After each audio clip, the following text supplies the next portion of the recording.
Hello बच्चों, जय हिंद। आप सभी का दिव्यांश एकेडमिक चैनल पर स्वागत है। तो हमारा टॉपिक चल रहा है निर्देशांक ज्यामिति, जिसमें हम प्रश्नावली 7.2 के क्वेश्चन सॉल्व कर रहे हैं।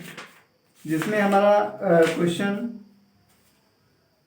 7 तक हो गया था। ठीक है, अब इसके आगे 3 क्वेश्चन और बचा हुआ है, तो उसको सॉल्व करेंगे। तो देखिए, क्वेश्चन नंबर 8, 9 और 10 3 क्वेश्चन शेष हैं। इसको हम करेंगे, उसके बाद ये टॉपिक आपका एंड हो जाएगा। ठीक है, अब इसमें पिछला जो पुराना टॉपिक था उसमें त्रिभुज का क्षेत्रफल निकालने वाला,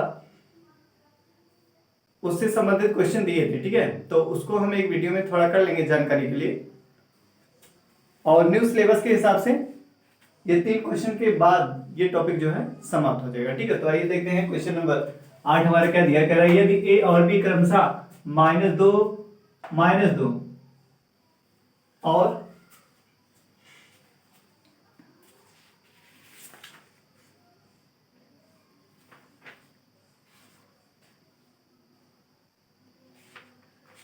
-2 और 2 -4। ठीक है,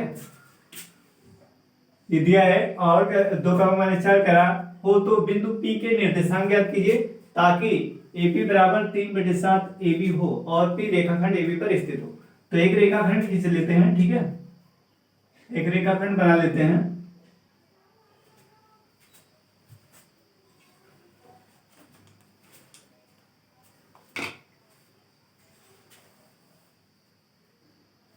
एक रेखाखंड हमने खींचा AB। ठीक है,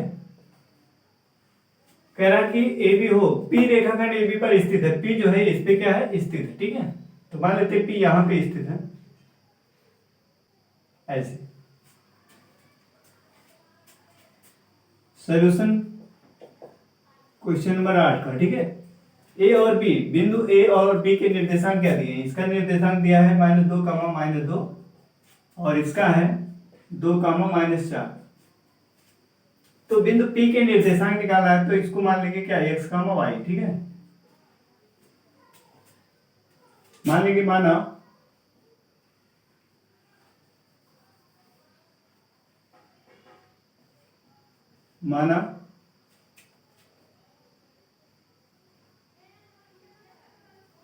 P,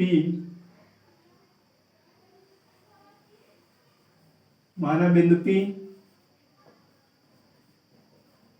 के निर्देशांक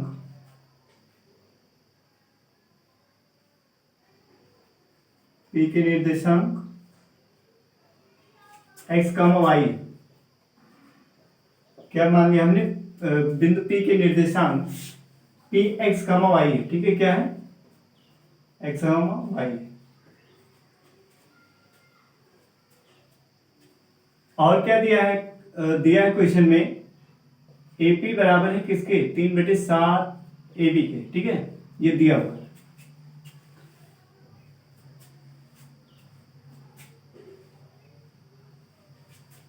इसको लिख लेते हैं थोड़ा इस तरीके से।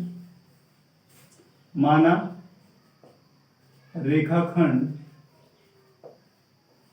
AB पर स्थित बिंदु P के निर्देशांक, P के निर्देशांक क्या है, x, y है। ठीक है, प्रश्न में दिया हुआ है आपका AP बराबर 3/7 AB, ये दिया है। यहां से हम AP इसको बटे में लाएंगे, AB को बराबर लिख सकते हैं 3/7। ठीक है, अब यहां आपका देखिए AP यहां से AP आपको कितना मिल रहा है, यहां से AP हमें मिल रहा है AP बराबर 3 और AB बराबर 7। ठीक है, AP है कितना, 3 है, ये 3 है। ठीक है, ये कितना है, 3। और ये पूरा ये कितना है, 7। ये कितना है, 7। तो हमें क्या चाहिए, PB चाहिए। PB अगर मिल जाएगा तो यहां से हमें ये पता चलेगा कि रेखाखंड AB जो है, ये बिंदु P जो है किस अनुपात में इसको विभाजित कर रहा है, ये हमें पता चल जाएगा। ठीक है, तो यहां से हम निकाल लेते हैं, हमें क्या ज्ञात करना है, PB। तो पीबी निकालना है तो क्या करेंगे, ए बी माइनस एपी, तो इसको घटाएंगे, आ जाएगा एपी है 7, एपी है 3, तो कितना आ जाएगा 4। अर्थात एपी अनुपाते पीबी बराबर है किसके, 3:4। एपी अनुपाते पीबी किसके बराबर है, 3:4। ठीक है, तो यही हमें क्या मिल गया, एम अनुपाते एन, यहां से हमें एम अनुपाते एन मिल गया।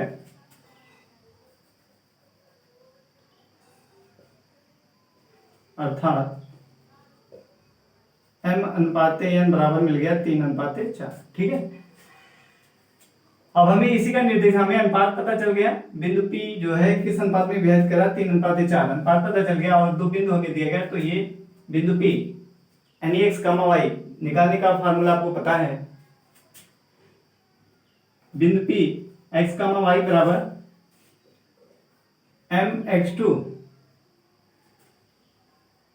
प्लस nx1 बटे m प्लस n, और my2 प्लस ny1 बटे m प्लस n होता है। ठीक है, इसी में रख दीजिए, तो ये हो जाएगा m। अब देखिए, इसको मान लेंगे x1, y1, इसको कितना मानेंगे, x1, y1, और इसको x2, y2। अब यम अनुपात n पता है, यम का मान पता है n का, और x1 y1 और x2 y2। अब यहाँ पे रख दीजिए, m कितना है, यम है 3 गुणे x2 कितना है, x2 है 2 प्लस n कितना है 4 गुणे x1 कितना है -2 बटे m प्लस n, m कितना है 3 प्लस n है 4, कामा यम y2, यम है 3 गुणे y2 कितना है, y2 है 4 प्लस n y1, n कितना है 4 गुणे y1 कितना है -2, और बटे में 3 धन 4, तो ये कितना हो जाएगा, ये हो जाएगा 3 दूना 6 प्लस माइनस ये हो जाएगा 8। ठीक है, -8 बटे में 7, फिर 4 3 12 प्लस ये हो जाएगा 4 दूना 8 -8 बटे में 7।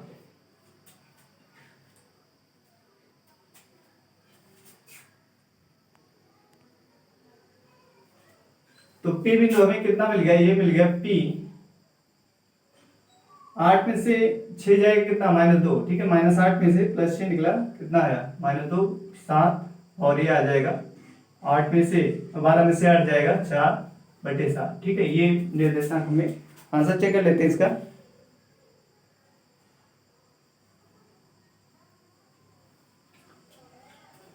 -my2 अच्छा, यहाँ पे देखिए y2 हमारा क्या -4 है, y2 कितना है -4, तो यहाँ पे जो मान रखेंगे my2 है -4। ठीक है, तो ये हो जाएगा -12, तो ये हो जाएगा कितना -20, -8 और -12 कितना हो जाएगा -20।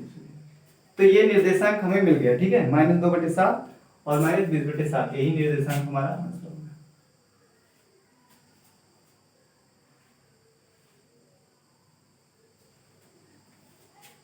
एक लाइन लिख देंगे यहाँ लास्ट में आता, बिंदु P के अभीष्ट निर्देशांक कितना है, -2/7 और -20/7, ये हो गया आंसर। ठीक है, क्लियर है। यहां आपको 2 पॉइंट दिया हुआ था। ठीक है, ए और बी, कह रहा था बिंदु P है जो इसके रेखाखंड AB पर स्थित है, क्वेश्चन ये कह रहा था। तो हमने मान लिया बिंदु P का निर्देशांक कितना है, x, y। तो ये आपको दिया था क्वेश्चन में, AP बराबर 3/7 AB को हम क्या नीचे ला लेंगे, यहाँ AP बटे AB हो जाएगा 3/7। अब AP कितने, 3 के बराबर, और AB कितने, 7 के बराबर। तो यहाँ से हम क्या PB को निकालेंगे, PB यानी AB पूरे में से AP को घटा देंगे, यानी 3 को, तो 4 आ जाएगा। तो यहाँ से बात हमें पता चल गया कि जो P बिंदु है रेखाखंड को किस अनुपात में विभाजित करा है, 3:4। तो यह अनुपात हमें यहाँ से मिल गया, x1 y1 x2 y2, यहाँ से बिंदु हमें प्राप्त है। तो फार्मूला होता है P X comma Y M X two plus N X one upon M plus one M I two plus N Y one बटे एम प्लस एन। ठीक है, इसमें रखेंगे सभी मान को और इसको हल किया गया, आंसर हमारा प्राप्त हो गया। ठीक है, अब नेक्स्ट क्वेश्चन है क्वेश्चन नंबर 9।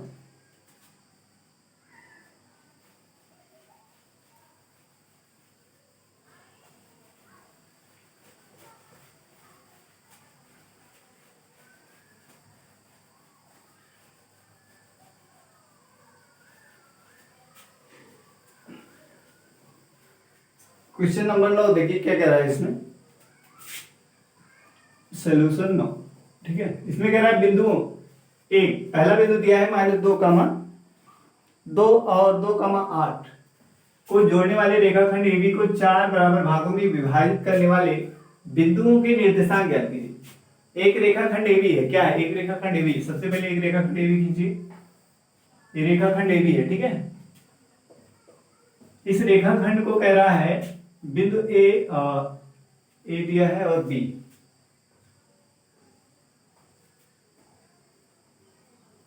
ये B है। ठीक है, को जोड़ने वाले रेखाखंड AB को 4 बराबर भागों में विभाजित करने वाले बिंदुओं के निर्देशांक ज्ञात कीजिए। तो ये भी रेखाखंड है, इसको 4 बराबर भागों में बांटने के लिए कितने बिंदु, इसमें कितना बिंदु रखना पड़ेगा बीच में, 2 पॉइंट। ठीक है, अभी तो 3 ही है, कितना 3 पॉइंट आएगा, कितना आएगा 3।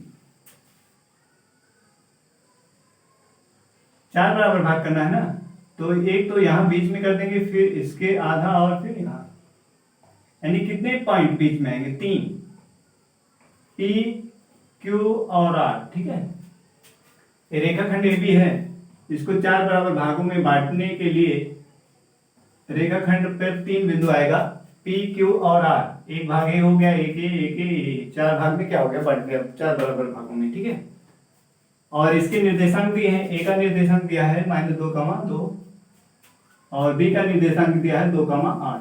ठीक है, अब यहां पे ध्यान से देखिए, इस टाइप का इंट्रोडक्शन वीडियो में हम बता चुके हैं, क्वेश्चन सॉल्व कर चुके हैं।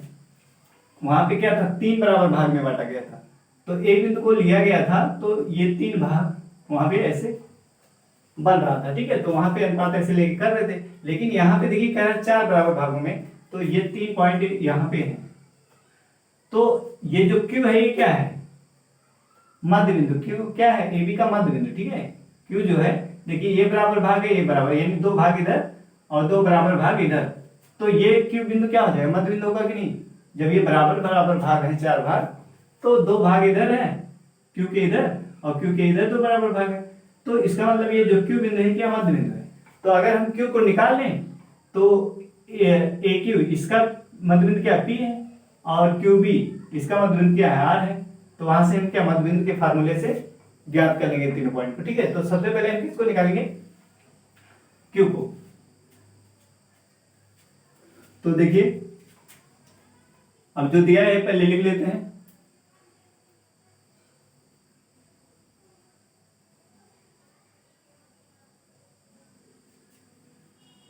माना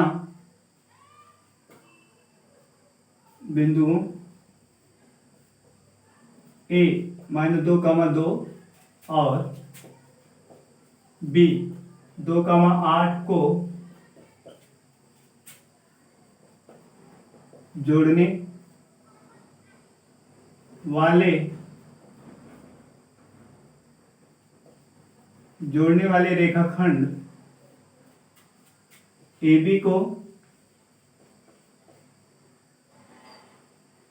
जोड़ने वाले रेखाखंड AB को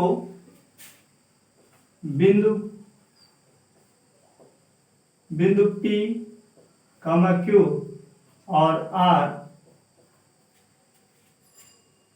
4 बराबर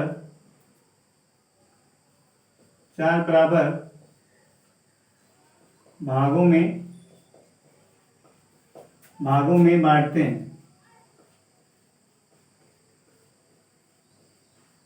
4 बराबर भागों में बांटते हैं। ठीक है, माना बिंदु इतना को जोड़ने वाले रेखाखंड AB को बिंदु P, Q और R 4 बराबर भागों में बांटते हैं।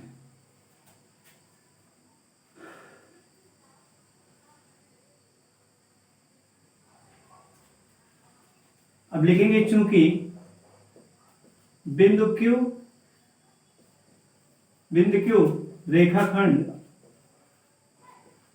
रेखाखंड AB का क्या है, मध्य बिंदु है। क्या है, मध्य बिंदु। Q बिंदु जो है रेखाखंड AB का क्या है, मध्य बिंदु है। ठीक है, जब ये Q मध्य बिंदु है तो इसके साइड के दोनों बिंदु दिए हैं A और B के, तो यहां से क्या मध्य बिंदु का फॉर्मूला निकाल के हम इसको Q बिंदु को ज्ञात कर लेंगे। तो लिखेंगे इसलिए मध्य बिंदु Q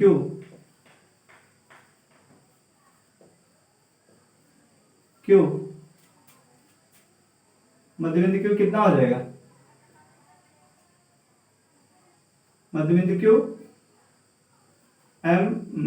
x1 प्लस x2 बटे 2 y1 प्लस y2 बटे 2 ये होता है। ठीक है, तो इसको मानेंगे x1 y1 और इसको मानेंगे x2 y2। ठीक है, यहां पे रखिए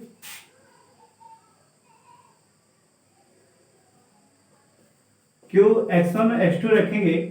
x1 कितना है, -2, x2 कितना है 2 बटे 2, y1 कितना है 2, y2 कितना है 8 बटे में 2, कितना हो जाएगा, ये हो जाएगा 0।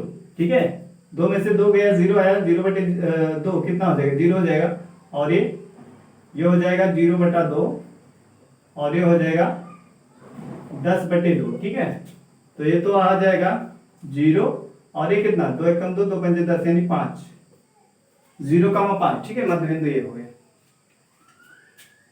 अब देखिए AQ जो है, ये AQ यहां से यहां तक, ये जो P क्या कर रहा है, इसको भी तो बराबर भाग में बांट रहा है ना, तो यहाँ P क्या है, AQ का मध्य बिंदु। किसका है, AQ का। तो Q हमें पता चल गया, कितना आ गया Q हमारा, ये आ गया 0,5। ठीक है, 0,5 आ गया। तो अब निकाल लेंगे, लिखेंगे चूंकि P रेखाखंड AQ का मध्य बिंदु,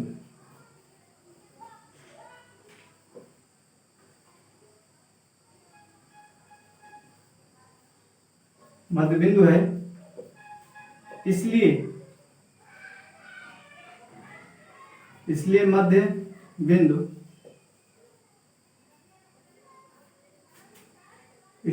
बिंदु P x1 प्लस x2 बटे 2 y1 प्लस y2 बटे 2। ठीक है, तो ये कितना हो जाएगा, अब देखिए ये x1 y1 हो गया, अब x2 y2 कौन हो जाएगा, ये हो जाएगा, x2 y2। तो हल कर दिए, x1 कितना है, x1 है -2 प्लस x2 कितना है 0 बटे में 2, y1 कितना है, y1 है 2 प्लस y2 कितना है 5 और बटे में 2। ठीक है, ये कितना हो जाएगा, ये हो जाएगा -2 बटे में 2 और यहाँ पे 7 बटे 2 हो जाएगा। ठीक है,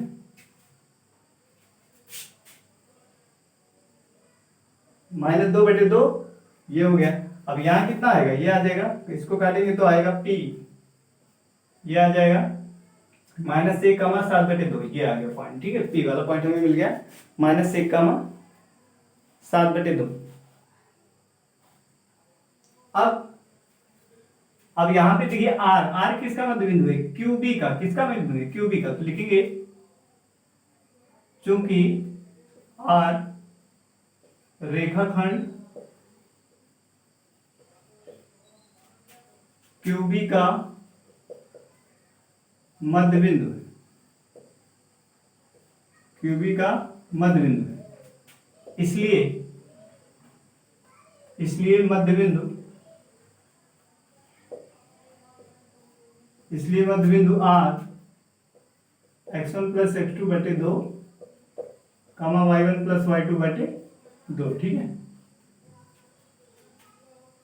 अब ये हो जाएगा, x1 कितना है, x1 है -2, x2 कितना है 2, सॉरी ये वाला देखिए x1 y1 हो जाएगा, ये x1 y1 हो गया और ये वाला हो जाएगा x2 y2। अब ये x1 y1 हो गया, ये वाला x2 y2 हो गया, तो x1 कितना है, x1 है 0 प्लस x2 कितना है 2 बटे में 2, y1 कितना है 5 प्लस y2 कितना है 8 बटे में 2। तो इसको सॉल्व करेंगे, ये आ जाएगा 2 बटे 2 और ये आ जाएगा 8 5 13 बटे 2, ठीक है।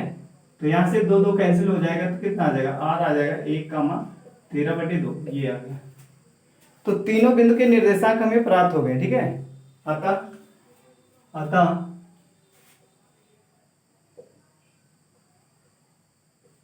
अतः तीनों अभीष्ट निर्देशांक अतः तीनों अभीष्ट निर्देशांक बिंदु कितना, एक तो आया है P कितना है, P आया है -1 7 बटे 2, Q है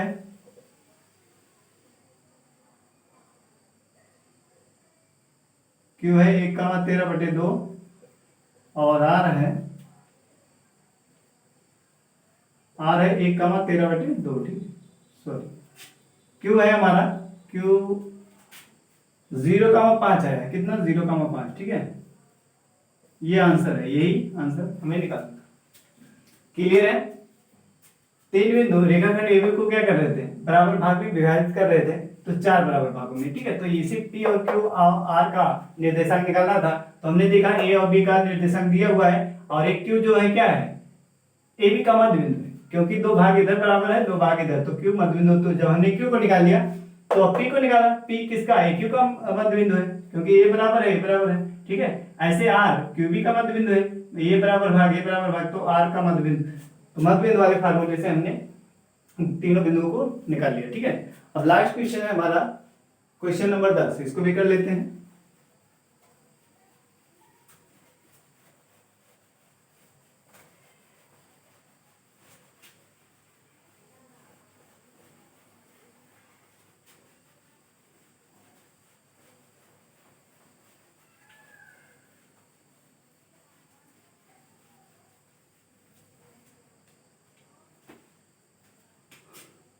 सोल्यूशन 10 देखिए, नंबर 10, ठीक है। कह रहा है एक समचतुर्भुज का क्षेत्रफल ज्ञात कीजिए जिसके शीर्ष इसी क्रम में 3, 0, 4, 5, -1, 4 और -2, -1 है, ठीक है।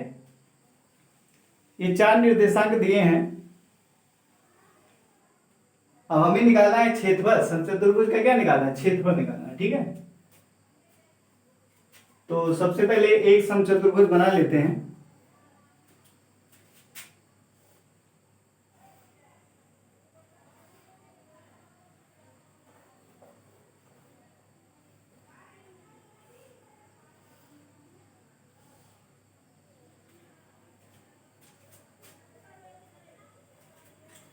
A B C और D, ठीक है। 4 बिंदु दिए हैं, समचतुर्भुज के चारों बिंदु दिए हैं।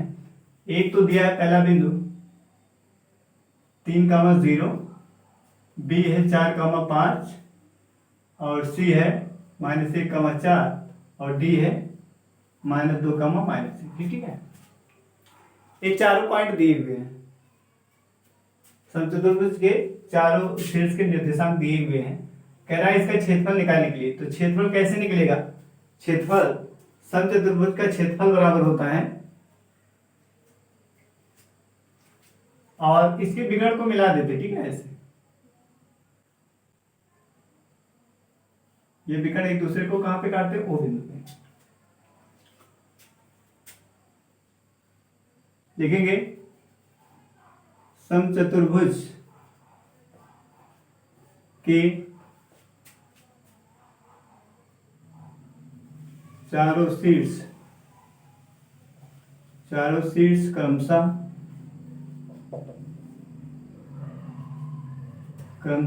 A 3, 0, B 4, 5, C -1, 4 और D -2, -1 है, ठीक है। ये समचतुर्भुज के चारों शीर्ष दिए गए हैं।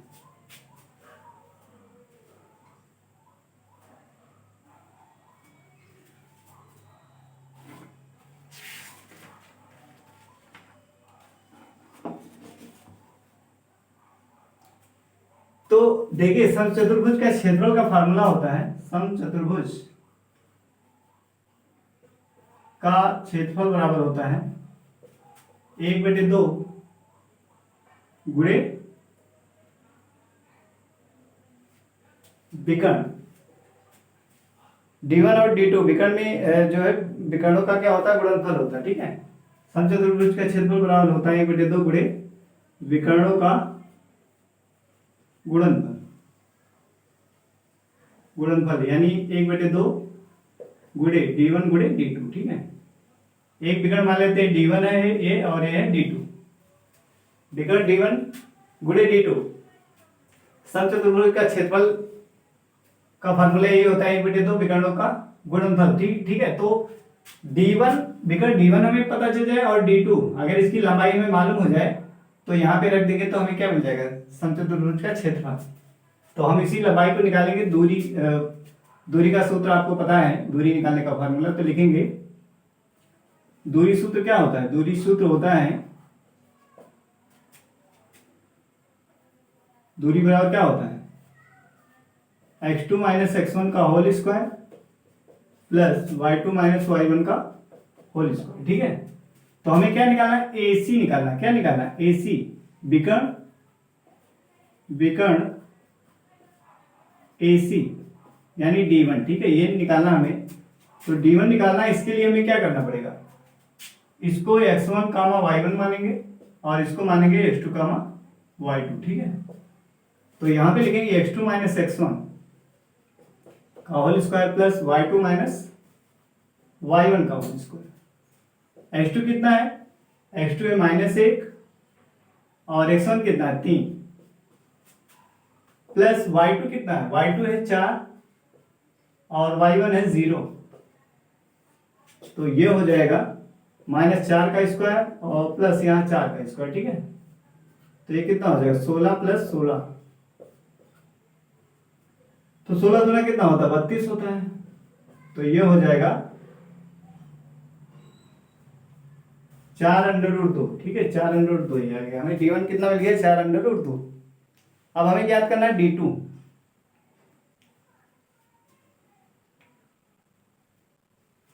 तो विकर्ण D2 निकालेंगे तथा विकर्ण BD इसको हम लिखेंगे D2, ठीक है। फार्मूला वही x2 माइनस x1 का whole square plus y2 minus y1 का होल स्क्वायर। अब देखिए, अब इसको x1 y1 मानेंगे और इसको मानेंगे x2 कामा y2, ठीक है। अब x2 कौन है, x2 है -2, x1 कितना है 4 स्क्वायर प्लस y2 कितना है, y2 है -1, y1 कितना है, y1 है 5 इसका स्क्वायर, ठीक है। तो ये हो जाएगा -6 का स्क्वायर प्लस -6 का स्क्वायर। ये तो हो गया 36 और प्लस 36, ठीक है। तो ये कितना हो जाएगा, वर्गमूल 72 हो जाएगा। कितना हो जाएगा, वर्गमूल 72, 36 दूना कितना होता है 72, ठीक है। तो ये कितना हो जाएगा, ये हो जाएगा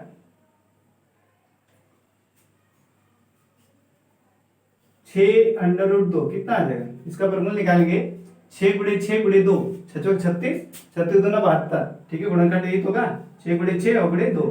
तो इसका पेयर बना के बाहर आ जाएगा और वर्गमूल में 2 रहेगा। तो ये विकर्ण D2 आ गया। अब फार्मूला यही यूज करेंगे, ठीक है। ये फार्मूला है समचतुर्भुज का, इसलिए समचतुर्भुज का क्षेत्रफल बराबर 1/2। D1 कितना आया, D1 आया है 4√2 गुणे D2 कितना आया है 6√2, 6√2। अब यहां पे देखिए, ये 2 एकम 2, 2 दूनी 4, ये कट गया और √2 का गुणा, ये 2 का गुणा 6 में करेंगे तो 12 और √2 का √2 में गुणा होकर क्या आ जाएगा, 2 आ जाएगा, 12 दूना 24 वर्ग इकाई, ठीक है। कितना आ गया 24 वर्ग इकाई। ये क्षेत्रफल आ गया। आंसर चेक कर लेते हैं इसका।